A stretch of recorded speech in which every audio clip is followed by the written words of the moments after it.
Creaky Cranky. It was the spring holiday on Sodor. There was to be a party for the children at the Duke and Duchess's new summer house. All the engines were very excited and very busy. Thomas jumped cheerfully into the docks. James and Henry were passing through. Good morning, James. Good morning, Henry. Where are you puffing to? I'm taking these straw bales to the summer house for the children to climb on. I'm taking wood to make a stage for the children's show and barrels of lemonade to drink. How wonderful. I'll see you later at the summer house.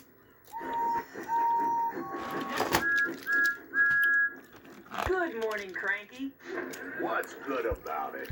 It's the Duke and Duchess's party day. Party smarty. I don't go to parties. I'm stuck here loading and unloading all day. I haven't had a moment to rest my hook. That load is for me. It's eggs for the children to paint. Hurry up, Cranky.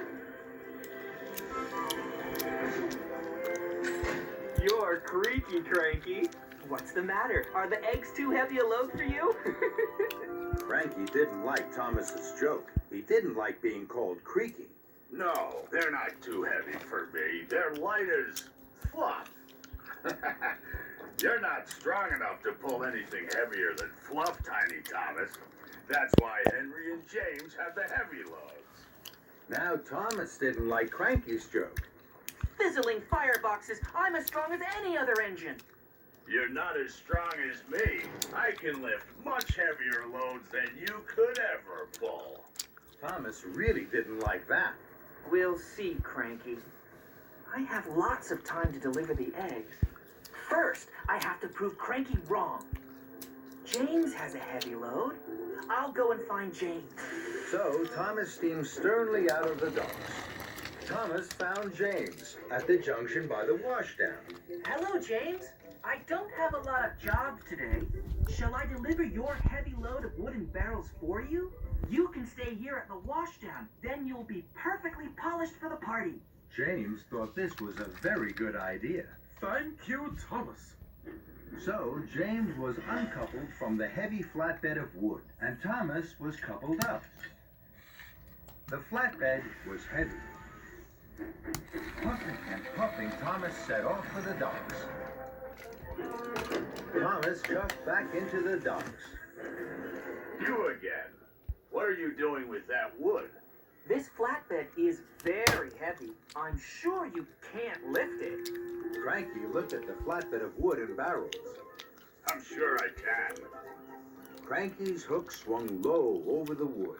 Thomas watched and waited. With a creak and a crank, and a crank and a creak, Cranky raised the flatbed into the air. Thomas's boiler buzzed. Told you so. You're still creaky, Cranky. And you're still Tiny Thomas. That made Thomas very cross. I will prove Cranky wrong and still have time to deliver the eggs.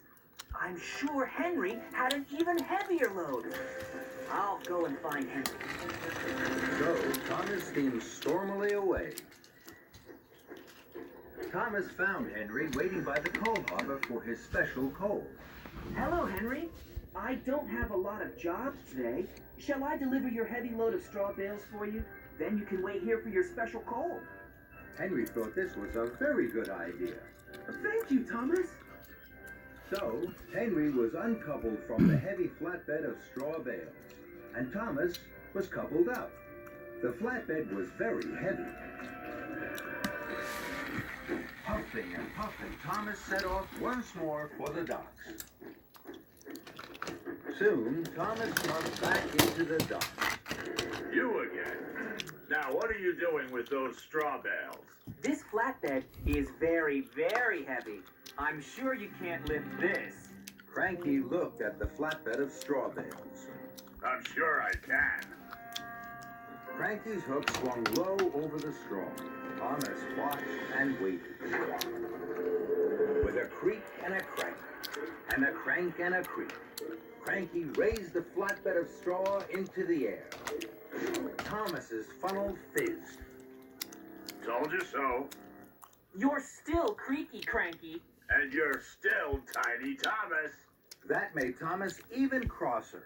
More than ever, Thomas wanted to prove Creaky Cranky wrong. He had to find the heaviest thing he could. Then, an idea flew into his funnel. Lift me, Cranky. Cranky looked at Thomas. He couldn't let Thomas win. Cranky's hook swung low over Thomas. Thomas hardly dared puff. With a creak and a crank, and a crank and a creak, and very, very slowly, Cranky raised Thomas high into the air. Bubbling boilers. Creaky Cranky is lifting me. Then there was trouble. Cranky creaked louder than ever. His crayon stuttered and juddered. It creaked and it croaked. Then it cracked. Oh, no. Cranky's crayon had broken, and it was all Thomas's fault.